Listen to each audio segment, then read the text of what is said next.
Welcome to Make Magic Happen with Kat O'Sullivan. Over the next hour, you'll hear from Kat and her guests who will help you create the life you really want, even if it feels impossible. Now, here's Kat.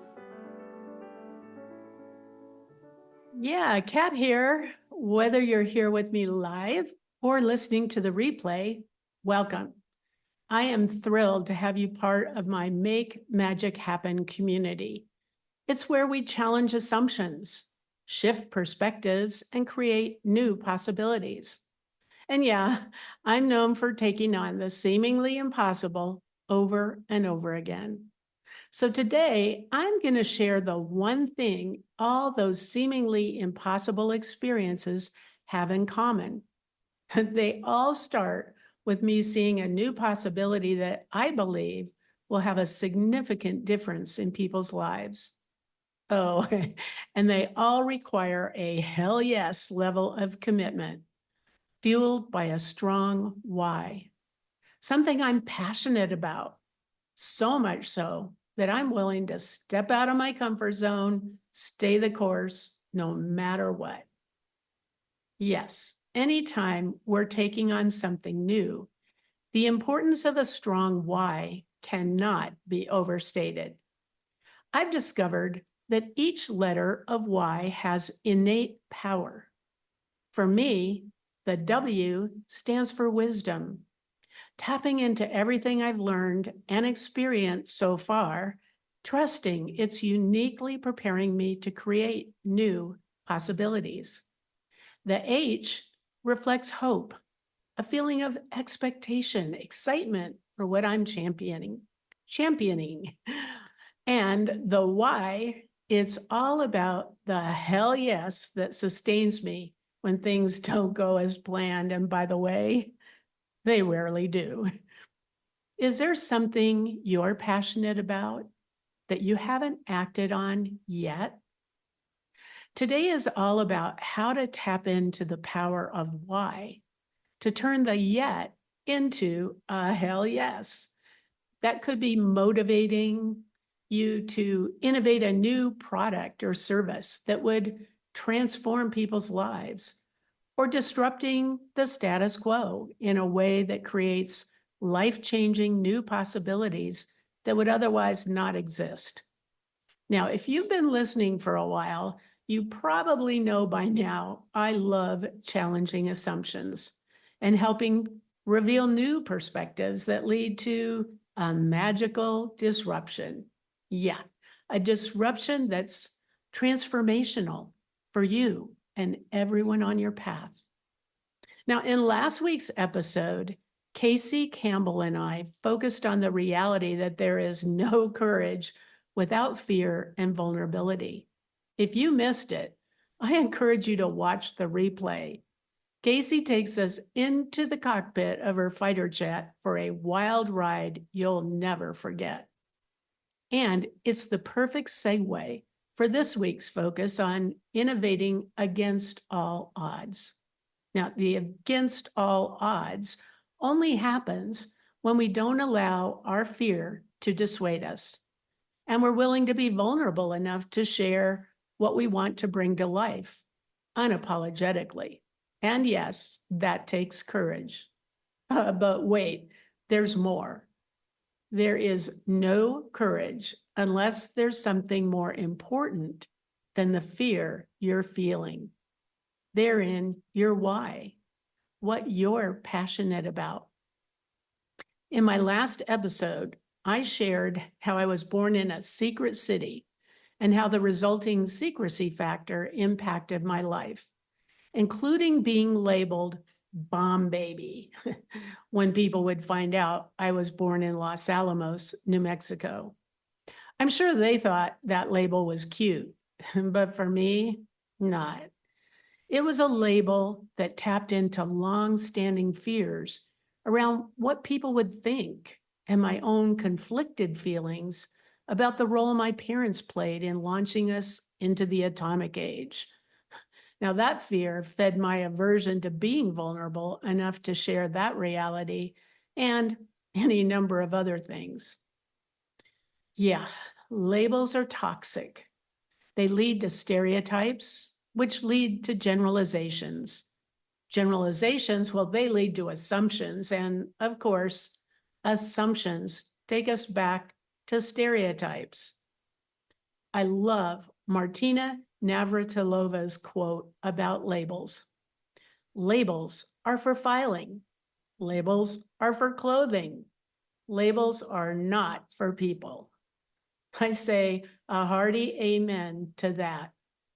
Now, labels can come from various sources: family, friends, society, culture, even self-imposed beliefs. Oh, and they are never helpful. Bottom line, they're limiting and limitlessly damaging. What label, yours or others, is keeping you from pursuing what you're most passionate about? Ready to let it go? I've taken on more than my share of against all odds opportunities to innovate and create new possibilities. Today, I'm sharing one that was driven by my passion to help people see beyond labels. More specifically, how I challenge people to see beyond the label at-risk youth. But before we go there, you might be thinking, what does that really mean? JustSayYes.org defines an at-risk youth as a child who's less likely to transition into adulthood successfully. And success can include academic success, job readiness, as well as being able to be financially independent. It can also refer to the ability to become a positive member of society by avoiding a life of crime. I can't help but wonder how that label keeps these young people stuck, perpetuating the very thing we want to change. In 1990, I went to work for a residential treatment program for at-risk adolescent girls. These girls were just one step away from juvenile hall if they didn't get it together. Or it was their first step out of juvie, as they called it. Just short of lockup, the ranch and a series of group homes in a rural setting were intended to get these girls away from all that contributed to their delinquency and give them a second chance. Wait, what? A second chance? I quickly realized this was not a second chance program. It was a first chance. After all, if all you've ever known is one thing, where is the choice in that? Now, these girls were smart, well, at least street smart. It was easy to see they knew exactly how to work the system. Regular counseling, traditional clinical interventions, they never seemed to get to the real issue that was keeping them from making different, more productive choices. Enter the disruptor. I saw this as my chance to challenge the status quo and develop an innovative model that would create new possibilities for these girls. Now, when I shared my idea with Rod, the executive director, his immediate reaction, okay, Kat, you're either on something or onto something. Which is it? Now, I was proposing an alternative to the typical clinical model that I believed would put an end to the revolving door. A model that would get these girls out in the community doing meaningful volunteer work. Rod was intrigued by the idea, but he had no idea how we could pull it off. After all, he'd been trying to keep the presence of these girls low key, given the not in my backyard mentality of the neighbors. Now, to Rod's credit, he said, if I could get enough nonprofit leaders to buy in and take on one of these girls, he'd back me 100%. To be honest, I wondered if Rod gave me the okay to pursue it, knowing it would be doubtful I could pull it off. therein be against all odds.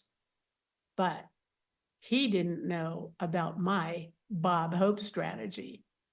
In my first episode, I shared how that strategy came to life and how it changed my life.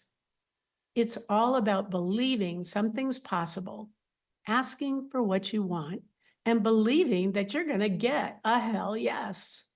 It was time to put that to work yet again. Time to make what others thought was an impossible ask.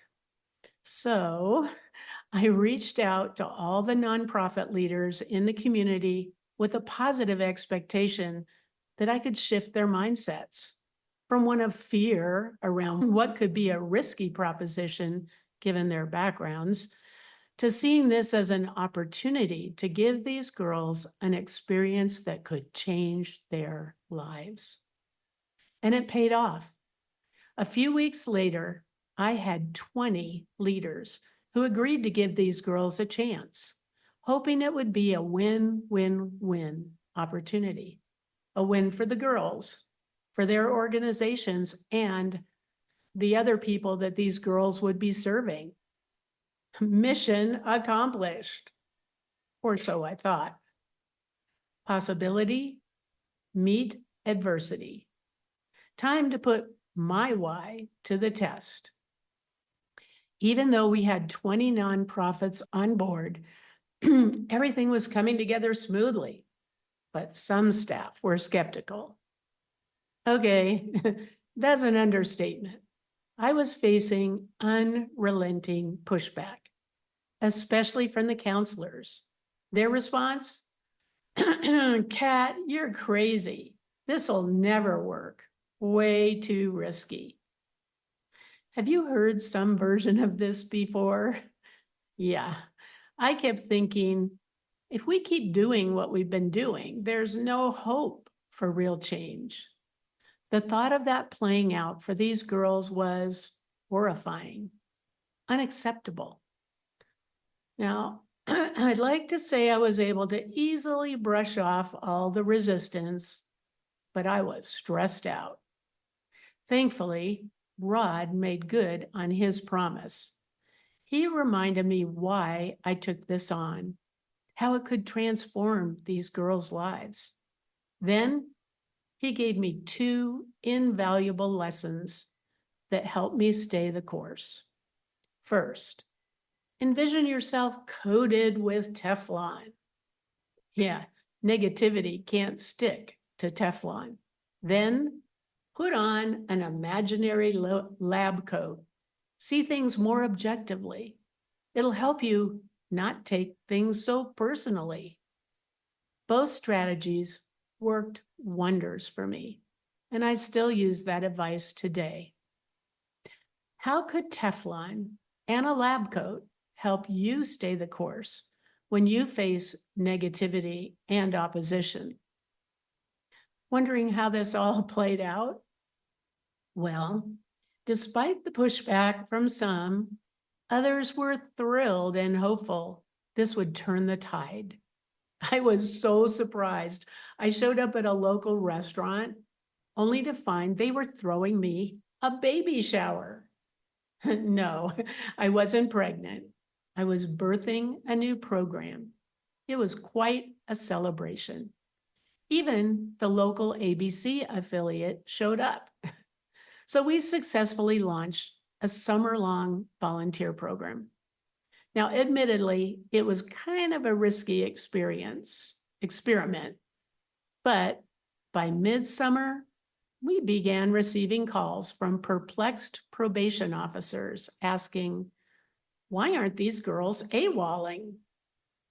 Hey, shouldn't they be asking what's motivating these girls to stay? Now, I did understand their question.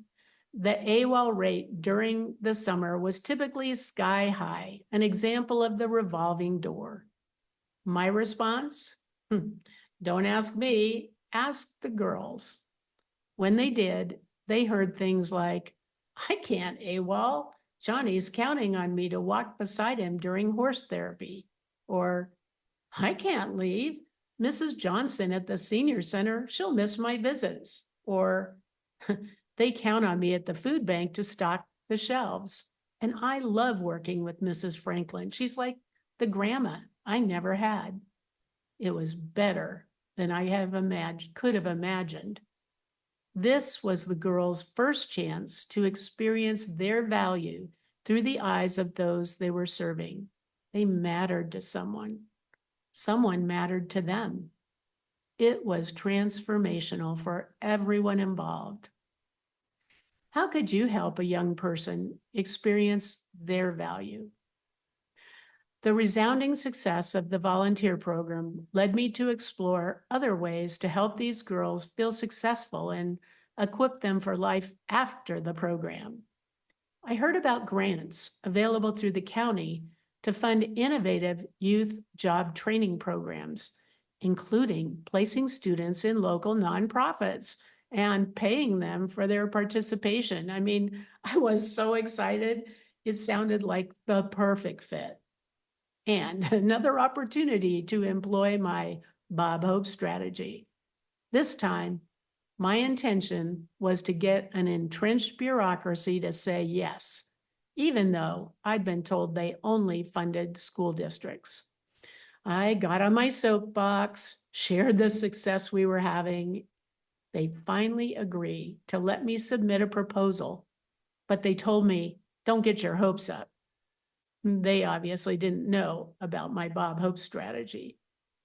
When we got the letter of acceptance, I was thrilled. It was unprecedented. To everyone's amazement, they granted us $167,000 to fund a year-long program that allowed us to build on the volunteer program with pay. In the first year, the girls contributed over 20,000 hours of service to the community. It began to chip away at the not in my backyard mindset. Even better, it resulted in millions of dollars to expand the program for other youth in the community. The success of these programs attracted additional support from individuals and organizations. My against all odds propositions paid off big time.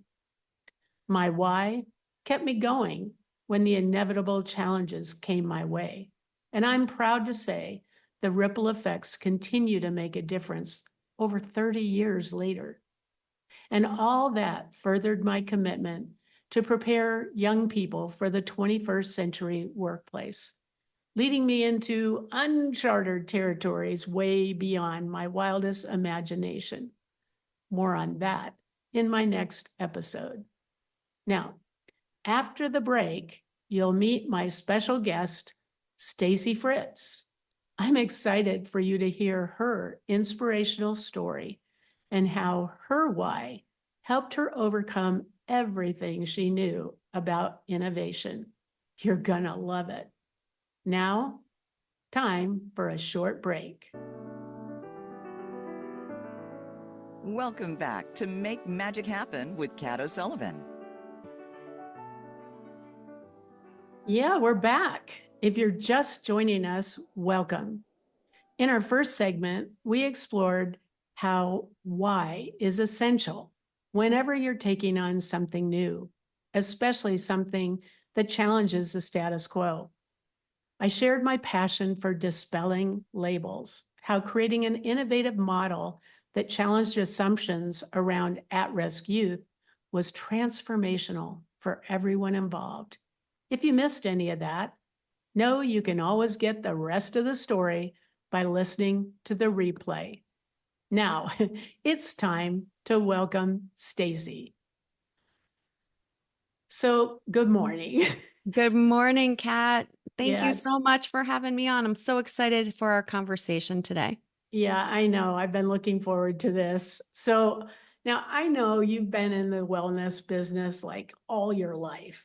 Mm-hmm. I'm wondering though, were you always crystal clear about the why behind what you do? I love, love, love the question. I thought I was, Kat. I really did.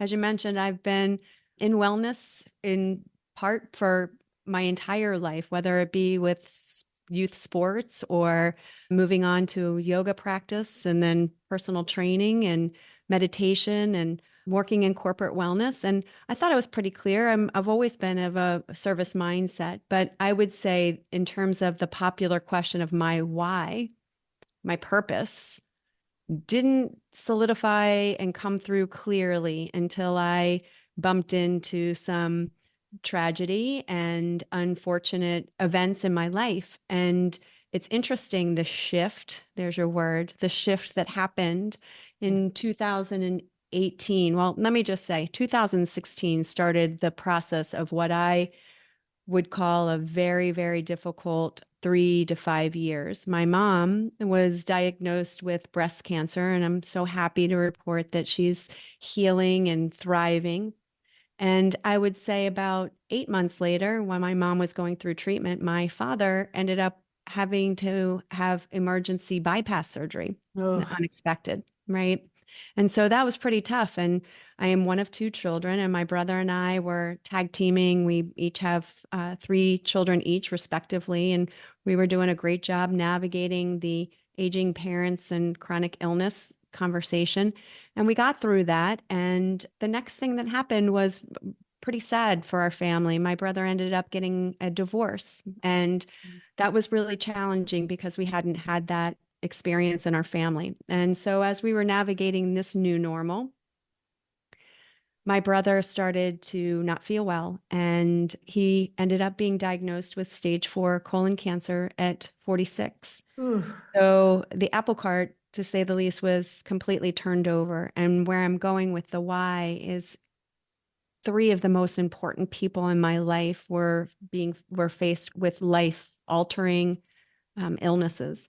Now, my mom and my dad are doing well today, but I did lose my brother. And it was after that whole experience of being a caretaker and supporting his children, supporting him, trying to heal from this pretty terrible prognosis, that I really sat back and I thought to myself, not only am I in the perfect career, but I now understand why all of these steps led to this exact moment. While it wasn't enjoyable, of course, it was tragic and very upsetting. I still say it has been my greatest responsibility, my pleasure, my complete heart to usher him home and help him transition in a way that made sense for his 3 children, for him, for me, my children, my husband, and my parents. And there is nothing like loving somebody so deeply to understand why you do what you do. So my why was the culmination of, it was almost like I was putting in motion and the steps to get where I needed to be in order to do the thing I needed to do with and for my brother. That was a really long-winded answer, but yeah. And I just I want to interject or build on something that you said now, because been there, done that, and yes, not to minimize that. no, no, So, no, no. but you know what? When our daughter passed away, everyone, especially in the faith-based community, was like, why wasn't she cured? You Mm. know, and what came to me is that no, she wasn't cured, but she was healed.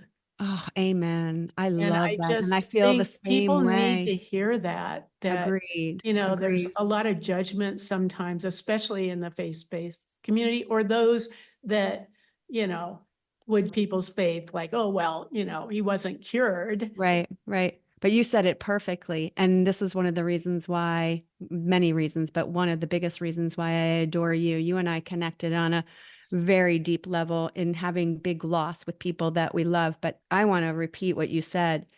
He was not cured of his cancer diagnosis, but I know that he was healed wholly. And I have tremendous comfort. I have zero regrets. If anything, if there's only one comment that I could make about the period at the end of this sentence, is that he's not here, that I miss him. But we took what was given to us, some things you have control over in your life and some things you don't, and we took what was given to him, that burden, and we transitioned that into something beautiful. My brother and I were are and were very, very close. And his energy and his efforts were wrapped around not only trying to heal, but setting the stage for what would life look like if he was not here on this plane of earth. And we worked in tandem, in partnership on that.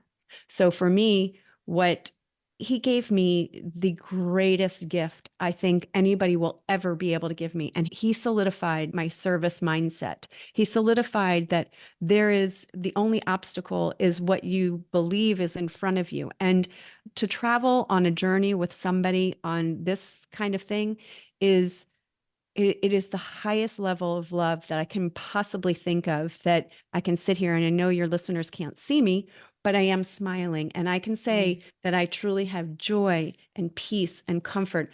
And I'm extraordinarily proud of him, and I'm extraordinarily proud of us, because we took something that was not wanted and we turned it into something really beautiful. And like I said, if Well, there was, yeah. And Stacy, for our listeners, I just have to share that I met you Mm, just in the wake. yes, And you I did. mean, I have goosebumps Me and too. starting Me to too. tear up a little bit. But I Yeah. mean, I met you right in the wake of that. And I've Yep. had the privilege of seeing your healing. So Yeah. what I wanted to share is not only was your brother healed, Mm, but you've been healed yeah. in Yeah. many ways. As you know, I think when we approach it the way that you're approaching it, Yes. And you too. it brings healing Yes. Yes. And to it everyone. drives home the why. Yeah. And now, boy, I wish I could bottle that up and give that away, because when you know what you were designed to do, what your purpose is, when you have that clarity, truly the walls come down and the opportunities and the innovative opportunities pass right in front of you and you see them. And I think it's walking through life awake Mm. and understanding what a gift we all have to be here, and what we can do to pay that forward. That's something I wake up every morning in gratitude about, that I'm so thankful that I have the opportunity to be in front of people, to share his story, to share my portion of it, which is small. I mean, he together we were a good team. And now my work is carrying that message forward. And I hope what I'm doing now is serving in a way that maybe, just maybe, I might be able to spare that period at the end of the sentence and get in front of people to be able to do that complete physical healing for here on this earth. His life mattered, and I want his name to continue to be said in a way that is supportive of people on the cancering journey, and to really stand up to that, because I think that when you know better, you do better. Yeah. And, I know the story and I know what that turned into in Yes. terms of creating a product Yes. that would potentially change people's lives. I mean, that sounds like a huge thing. Yes. May I share that It quick is a story? huge thing. Yes. So Yeah. Yeah. please. So a couple months before my brother passed away, in the journey towards his death, he was in a lot of pain. He had a really tough diagnosis. And I, as a trained meditation and yoga instructor, was trying to teach him how to use breath techniques in order to be able just to manage pain and anxiety. He really was very against using pain medication. My brother was a pilot for Southwest, and he and I both believed that he would be back flying one day, and he just didn't want to get into the whole opioid conversation. But nonetheless, he was having a hard time with me teaching him how to do that. It just wasn't intuitive to him. We would go round and round. It was actually quite humorous. He just couldn't get the hang of it. So a couple months before he passed away, I was staying with he and his children, and I went to bed that night, and literally, Kat, I woke up. It's just as cliche as it is, it's true. I woke up in the middle of the night and I thought to myself, what if there was a way that I could show him how to take a better breath?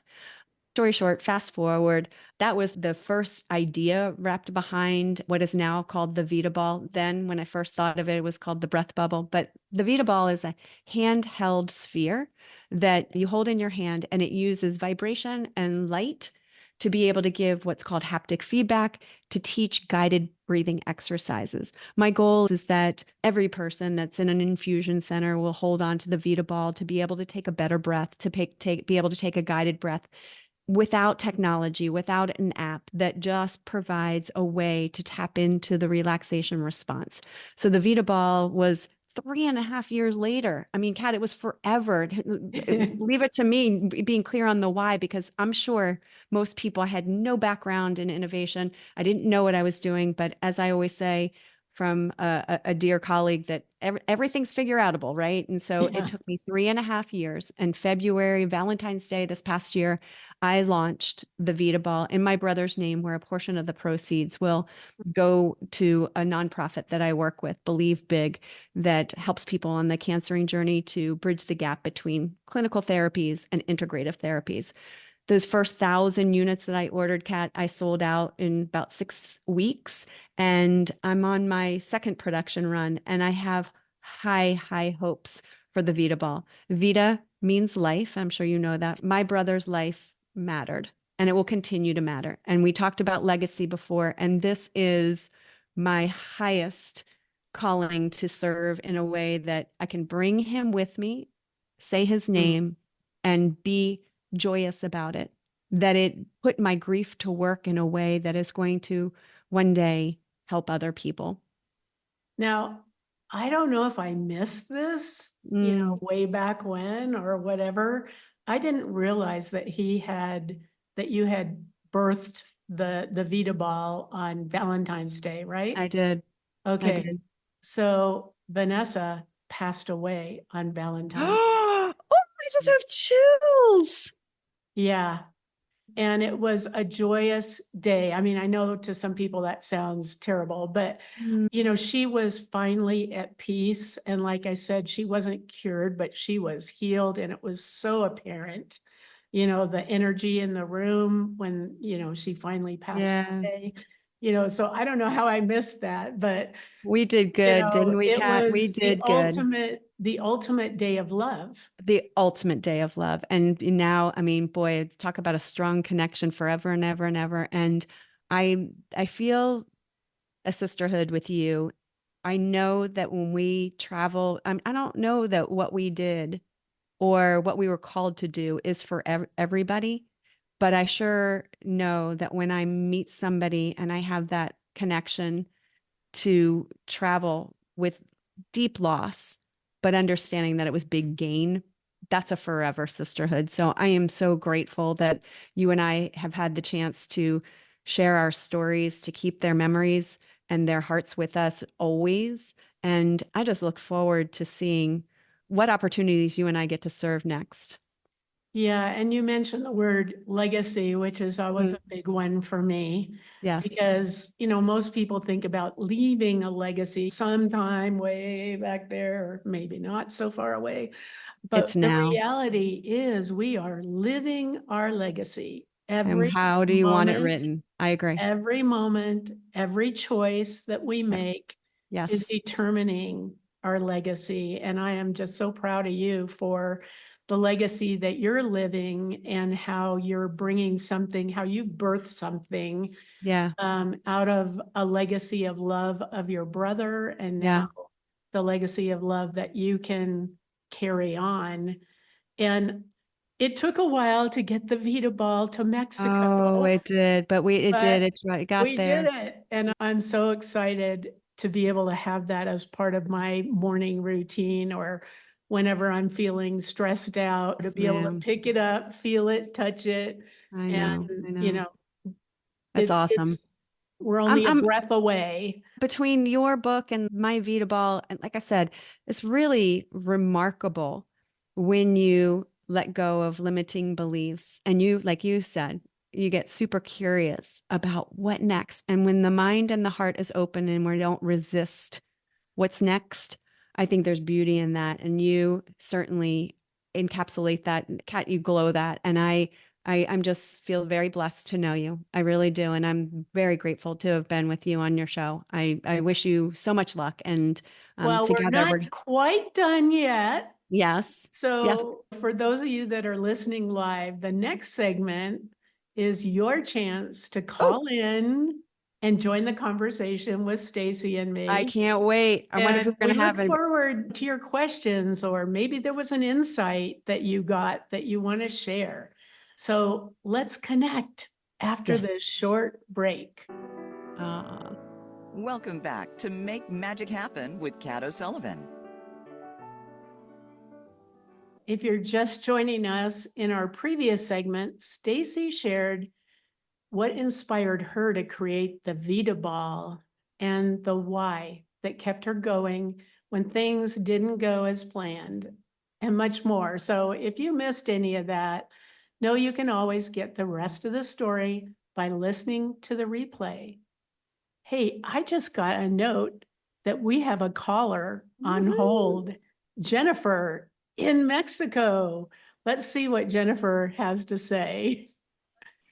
Hi, good morning, Kat. Good morning, Stacy. Good Good morning. morning. Well, this has been a fantastic show. And Stacy, oh my gosh, as an oncology nurse for many, many years, your story about your brother really, really touched me this morning.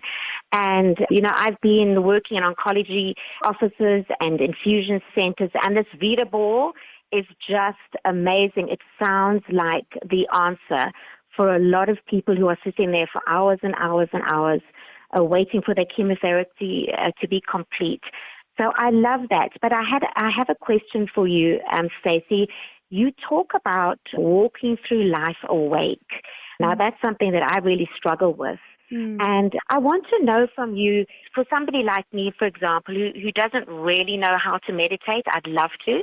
But what would be a really good strategy, the number one tip for me for being able to actually walk through life awake? Yeah. Oh gosh, Jennifer, so much of what you said, I would love to continue our conversation even after this one is over. Thank you for the work that you do. So what I mean by awake is that sometimes I think that, not sometimes, all the time, I think we're pulled by culture, by TV, by media, by whatnot. And sometimes I just think that we become numb to the noise. And so for me, my number one strategy, I will tell you that in a second, but in regards to meditation and the Vita Ball, that is one of the reasons why I created the Vita Ball, because we automatically jump to this trending topic of meditation. But there is a step before we learn how to meditate. And in order to meditate, we have to have awareness. And the best way to get there, the best way to travel there is to have awareness over your breath. And so the Vita Ball is a tool to help teach you how to utilize guided breath techniques. So my response to how do you walk through life awake, my number one strategy is always going to be awareness of my breathing. Before my feet hit the ground, I do two things. I take a conscious breath. See, breathing is two things. It's automatic, and then it can also be controlled. We automatically breathe 20 to 25,000 times a day without even thinking about it. But once we think about it, that becomes intentional breathing. So before I get out of bed in the morning to walk through life awake, I take an awareness breath, an intentional breath. I put my feet flat on the floor and I say, thank you. There is nothing like waking up your soul, your body, your everything by recognizing the fact that you're here, you're walking this walk. It's a gift. And how the day unfolds, I'm going to say thank you before it even gets started. And it works really well for me. Maybe on a smaller scale, you think about taking that first intentional breath and you'll get, it's like anything, you practice it and you get really good at it. But notice how many times we numb out to the day. Yeah.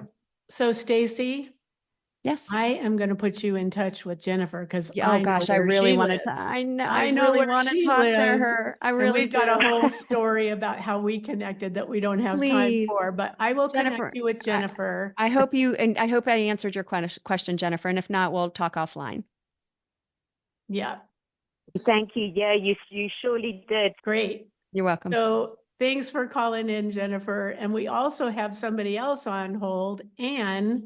She's also in Mexico. And so let's see what Anne wants to chime in about. Good morning. Hi, Good Anne. morning. So what's up with Anne? So I was chiming in on the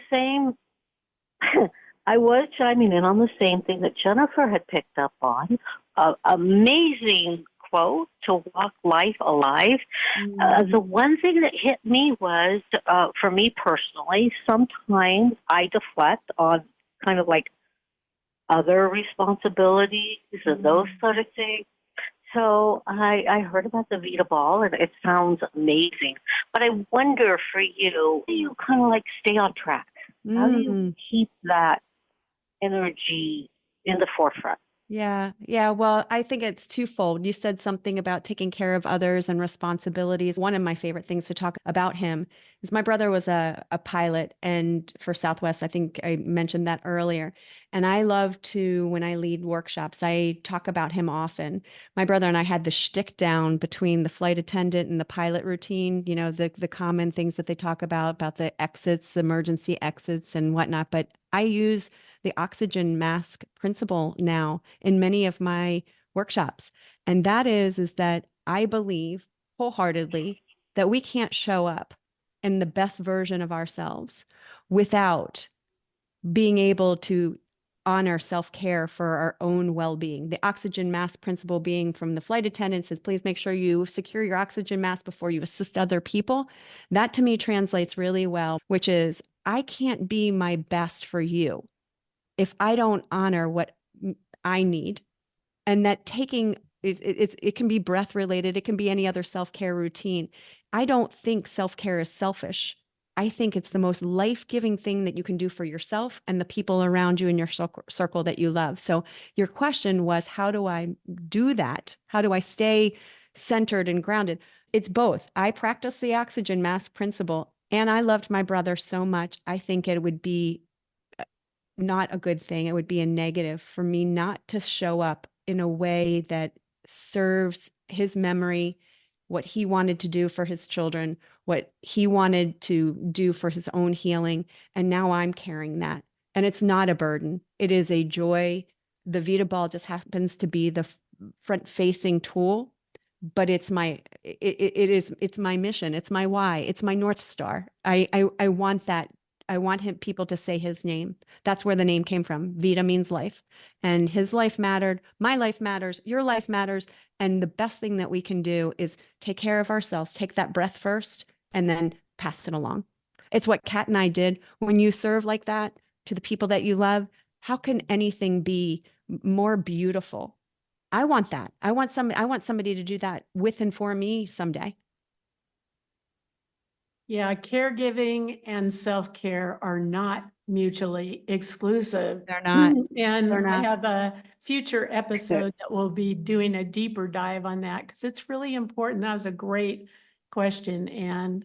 Did I answer it, Anne? I mean, do you want more specifics? Ask it to me a You different did way. great. Thank you. No, you did awesome. Thank you, guys. Yeah, you're welcome. Thank you for calling in, Anne. I appreciate you.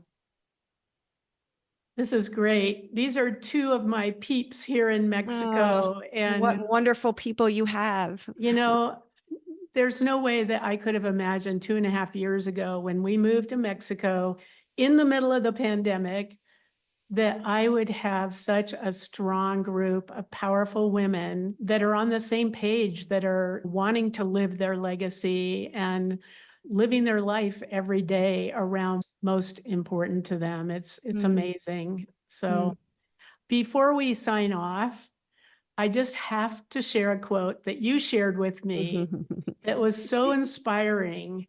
And so anyway, here goes. Yep. So life is amazing, and then it's awful, and then it's amazing again. And in between the amazing and the awful, it's ordinary, mundane, routine. Breathe in the amazing, hold on through the awful, and relax and exhale during the ordinary. That's just living heartbreaking, soul healing, amazing, awful, ordinary life. And it's breathtakingly beautiful. So I want to ask our listeners, so how could your why fuel a breathtaking, beautiful life like that for you? You know, this has been great, but boy, it's time to wrap it up. Yes. So again, thanks for joining me on this journey. If you aren't sure about your why this week, give yourself permission to ponder what you're most passionate about. You know, that thing that would inspire you to step out of your comfort zone and stay the course. Not sure yet? Well, let's continue the conversation. You can email me at kat@makemagichappennow.com. That's kat@makemagichappennow.com. Or visit my website. It's easy, katosullivan.com. And remember, it's Kat with a K. And if you want to know more about how you can make the journey from doubt to do and navigate your pathway to possibility, go to the books page on my website, or you can just click at the QR code at the top of the page. And Stacy, what can I say?